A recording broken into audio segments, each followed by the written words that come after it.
கடந்த வருஷமும் இதே மாதிரியான ஒரு சம்பவம் ஒன்று நடந்திருந்தது இலங்கையில. அதுக்கிடையில ஒரு 2 சம்பவம் இதே மாதிரி. அதாவது உயரமான கட்டடங்கள்ல இருந்து வயது குறைந்தவர்கள் தற்கொலை செய்து கொண்ட சம்பவங்கள் கடந்த வருஷத்துல அடிக்கடி நடந்திருந்தது. கிட்டத்தட்ட நாம பேசக்கூடிய அளவுல, அதாவது இலங்கையினுடைய உயரமான கட்டிடத்துல இருந்து குதித்து தற்கொலை செய்து கொண்டது. அதோடு இலங்கையினுடைய இன்னும் ஒரு உயரமான கட்டிடத்திலிருந்து குதித்து ஒரு ஆணும் பெண்ணும் தற்கொலை செய்து கொண்டது. இந்த மாதிரியான பல விஷயங்கள் கடந்த வருஷம் இடம்பெற்றிருந்தது. இன்றைய நாள்ல இலங்கையினுடைய மிக முக்கியமான அதிசொகுசு ஒரு ஹோட்டல், உங்களுக்கு தெரியும், கோல்ட் ஃபேஸுக்கு நேரா இருக்கிற அந்த ஹோட்டலுடைய 31வது மாடியில 16வது அறையில இருந்து 30 வயதுடைய இளைஞர் ஒருவர் இன்றைய நாள்ல தற்கொலை செய்து கொண்டிருக்காரு.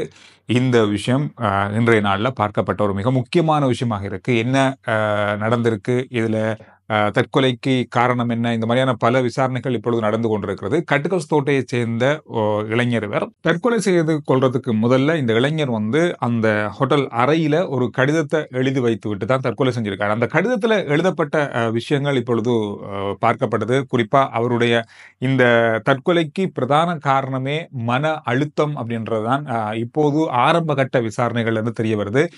குடும்பத்தினுடைய பின்னணி என்ன, இவர் ஏன் இங்கே இந்த அறையிலிருந்து தங்கியிருந்து தற்கொலை செய்து கொண்டார் அப்படின்ற விசாரணைகள் இப்பொழுது நடந்து கொண்டிருக்கு. அந்த கடிதத்துல சொல்லப்பட்டிருக்கிற இன்னும் சில விஷயங்கள்: மன்னிக்கவும் அம்மா, நான் மிகவும் சோர்வாக இருக்கிறேன். எப்போதும் நான் சோகமாக உணர்கிறேன். என் துயரை என்னால் தாங்க முடியவில்லை. என் மனது மிகவும் பலவீனமாக இருக்கிறது. என்னை மன்னித்து விடுங்கள் அம்மா.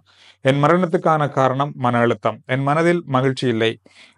ஏன் எனக்கு அது நடக்குது அப்படின்னு தெரியல. மிகவும் தனிமையாக உணர்கிறேன். எதற்கும் காரணமின்றி நான் வெறுமையாக உணர்வதாக நினைக்கிறேன். நண்பர்கள், குடும்பத்தினர் இருந்தாலும் நான் மிகவும் தனிமையை உணர்கிறேன். என்னை மன்னித்து விடுங்கள் அம்மா அப்படின்ற மாதிரியான வார்த்தைகளை பிரயோகித்து இந்த கடிதத்தை அவர் எழுதி வைத்தான் தற்கொலை செய்து கொண்டதாக சொல்லப்படுது. இந்த விஷயம் இன்றைய நாள்ல மிக முக்கியமான ஒரு செய்தியாக பார்க்கப்படுது. வருகின்ற ஏப்ரல் மாதம் 8ஆம் தேதி இலங்கையில ஒரு சட்டமூலம் ஒன்று கொண்டு வரப்போறாங்க. பாராளுமன்றத்துல சமர்ப்பிக்கப்பட போகுது. இந்த சட்டமூலத்துல கொண்டு வரப்பட போகிற விஷயம் என்னன்னு சொன்னா, சொத்துக்கள் பறிமுதல் செய்யப்பட போகுது. அதாவது சட்டவிரோதமான முறையில சொத்துக்கள் சேர்க்கப்பட்ட சொத்துக்கள் அடையாளம் காணப்பட்டா அது பறிமுதல் செய்யப்படும். இந்த பறிமுதல் செய்யப்படுவதற்கான ஒரு சட்டமூலத்தை இப்பொழுது ஏற்றாங்க. கடந்த கால ஆட்சி காலத்துல ஊழல்கள் மூலமாக சேர்க்கப்பட்ட அல்லது சட்டவிரோதமான முறையில சேர்க்கப்பட்ட சொத்துக்களை அரச உடைமையாக்குறது அல்லது பறிமுதல் செய்யறது தொடர்பான பலதரப்பட்ட விசாரணைகள், பலதரப்பட்ட ஆலோசனைகள் வழங்கப்பட்ட நிலையில இந்த சட்டமூலத்தை பாராளுமன்றத்தில் சமர்ப்பிக்க போறாங்க. அதோடு மட்டுமில்லாமல் கடந்த நாட்கள்ல அதிகமான ஊழல் தொடர்பான வழக்குகள் பதிவு செய்யப்பட்டிருக்கிறது. கடந்த கால ஆட்சி காலத்தினுடைய ஊழல் வழக்குகள் தொடர்பாக தனிப்பட்ட வகையில அரசியல்வாதிகள் இப்பொழுது கைது செய்யப்பட்டிருக்காங்க. 3 முன்னாள் அமைச்சர்கள் கைது செய்யப்பட்டிருக்காங்க. இப்போ வரைக்கும் அவங்க விளக்கமறியல் வைக்கப்பட்டிருக்காங்க. இன்னும் ஒரு முன்னாள் அமைச்சர் தலைமறைவாகி இருக்காரு. இந்த மாதிரியான பல விஷயங்கள், ஊழலுக்கு எதிரான நடவடிக்கைகள் தொடர்ச்சியாக இடம்பெற்றுக் கொண்டிருக்கிறது. இலங்கையினுடைய இந்த ஆட்சியில் இந்த ஊழல் எதிரான ஆட்சியாக இருக்கின்ற இந்த நிலையில ஜனாதிபதியினுடைய நேரடி கண்காணிப்பின் கீழ் இந்த மாதிரியான நடவடிக்கைகள் இப்பொழுது நடந்து கொண்டிருக்கு. அவங்க என்ன செய்யறாங்கன்னா, இப்போ ஊழல்கள் செய்யப்பட்டிருக்கு அப்படின்ற விஷயங்கள் ஏற்கனவே தெரிந்த விஷயங்கள், ஆதாரங்களை வைத்துக்கொண்டு இப்பொழுது அந்தந்த நிறுவனங்கள், அந்தந்த திணைக்களங்களுக்கு, இப்போ சிஐடிக்கோ அல்லது லஞ்ச ஊழல் ஆணைக்குழுக்கோ அவங்க அதை வழங்கும் போது அவங்க அதை விசாரிச்சு அது தொடர்பாக வழக்கு பதிவு செய்து சுயாதீனமான முறையில இப்பொழுது எல்லாத்தையும் இயங்குறதுக்கு அனுமதி வழங்கப்பட்டிருக்க நிலையில இதுவரைக்கும் இந்த மாதிரி குற்றச்சாட்டு இருக்கு. ஆனா அவங்களுக்கு எதிரான வழக்குகள் இல்லை. அதனால வழக்கு இல்லாத பட்சத்தில் அவங்களுக்கு எதிரான சட்ட நடவடிக்கை எடுக்க முடியாது. இப்ப அதற்கு வழக்குகள் பதிவு செய்யப்பட்டு அவர்கள் விசாரணைக்கு உட்படுத்தப்பட்டு விளக்கமறியல்கள்லையும் இப்ப நிறைய பேர் இருக்காங்க.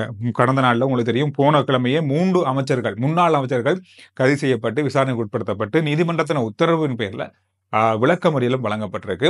எனவே வருகின்ற நாட்கள்ல இந்த மாதிரியான சட்டமூலத்தின் கீழ் மிகப்பெரிய அளவிலான ஊழல் குற்றச்சாட்டுக்கள் அல்லது ஊழலால் சட்டவிரோதமாக சேர்க்கப்பட்ட சொத்துக்கள் பறிமுதல் செய்யப்பட வாய்ப்புகள் அதிகமாக இருக்கு அப்படின்றது இந்த சட்டமூலத்தினுடைய நிறைவேற்றத்துக்கு பிறகு தெரியும். எனவே இந்த மாதிரி விஷயங்களும் இன்றைய நாள்ல பார்க்கக்கூடிய ஒரு செய்தியாக இருக்கு.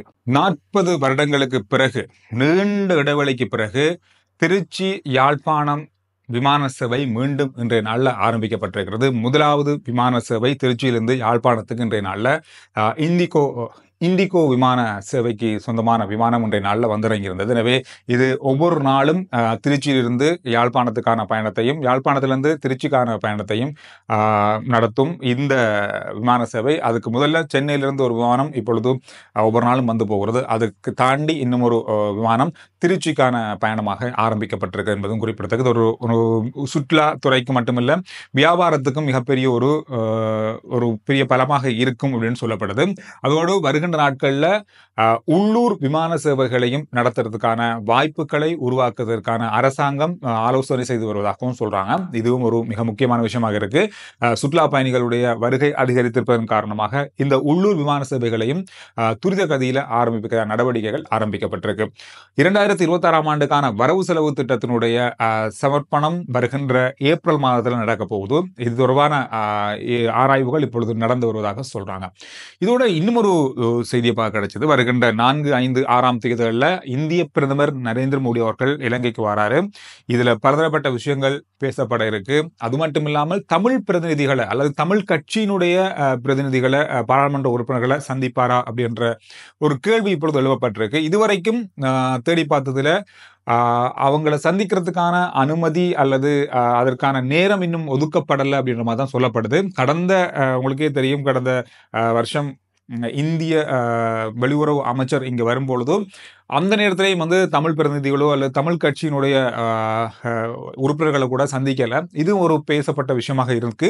ஆனா இப்ப ஜனாதிபதியை பிரதமர் உள்ளிட்ட முக்கிய அரசு தலைவர்களை இந்திய பிரதமர் சந்திக்க இருக்காரு, பேச்சுவார்த்தை நடத்த இருக்காங்க. அந்த அடிப்படையில தமிழ் பிரதிநிதிகளையும் தமிழ் கட்சி உறுப்பினர்களையும் சந்தித்து பேசுவாரா அப்படின்ற ஒரு கேள்வி இப்பொழுது எழுப்பப்பட ஆரம்பித்திருக்கு. அதுக்கான பதில் இதுவரைக்கும் கிடைக்கல அப்படின்னு சொல்றாங்க. இது எப்படி இருக்க போகுது அப்படின்னு தெரியல. இதுக்கு ஒரு இப்ப பேசு பொருளா மாறி இருக்கு. ஏன் கடந்த காலங்களில் சந்திச்சாங்க, ஏன் இந்த முறை அது சந்திப்பதற்கான நேரம் இன்னும் ஒதுக்கப்படலை அப்படின்ற பல கேள்விகள் இப்பொழுது எழுப்பப்படுது.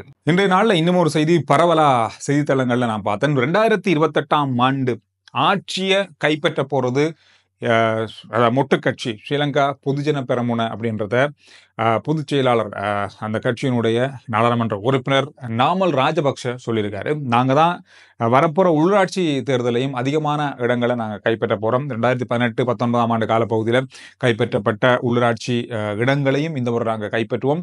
அது மட்டும் இல்லாமல் வருகின்ற 2028 ஆட்சி மாற்றம் நிச்சயமாக இருக்கு. அதை கைப்பற்ற போறது எங்களுடைய கட்சி தான் அப்படின்ற ஒரு மிகப்பெரிய அளவான சவாலையும் இந்த செய்தியில பார்க்கக்கூடியதாக இருந்தது. பரவலா கடந்த நாட்களில் அவர் அதிகமான பரபரப்பான இடைவிடாத பிரச்சாரங்கள்ல ஈடுபடுறது, ஊடகங்களுக்கு கருத்து தெரிவிக்கிறது, எதிர்கட்சியிலிருந்து ஆளுங்கட்சியை விமர்சிக்கிற பல விஷயங்கள் கடந்த நாட்களில் பேசப்படுது. ஒரு 2-3 மாசத்துக்கு முதல்ல அல்லது ஒரு 4 மாசத்துக்கு முதல்ல அவருடைய உரைகள், பாராளுமன்ற உரைகளா இருக்கட்டும், அவர் கதைக்கிற விஷயங்களுக்கு கீழே அவருக்கு எதிரான கருத்துக்கள் கடந்த நாட்களில் பார்க்கக்கூடியதா இருந்தது. ஆனா இப்போ அவருடைய சில உரைகளை பார்க்கும்போது அவருக்கு ஆதரவான கருத்துக்கள் இப்பொழுது அந்த சமூக வலைத்தளங்களுடைய கருத்து பதிவுகளில் பார்க்கக்கூடியதாக இருக்கு. ஒரு சின்ன மக்கள் மத்தியில் ஏற்பட்டிருக்கிற சின்ன மாற்றம் கூட இது இருக்கலாம் அப்படின்ற மாதிரி இப்பொழுது பல ஊடகங்கள்ல, குறிப்பா சமூக வலைத்தளத்தினுடைய செய்தி எழுதுனர்கள் சொல்ற ஒரு விஷயமாக நான் இன்றைய நாள் அவதானிச்சேன். நீங்க இதை அவதானிச்சீங்களா அப்படின்றத கருத்துக்களை சொல்லுங்க. அடுத்த வீடியோவில் நான் உங்களை சந்திக்கிறேன். RG Chandru report YouTube channel, Facebook page, WhatsApp channel, இது எல்லாத்தையும் ஃபாலோ பண்ணுங்க. நன்றி, வணக்கம்.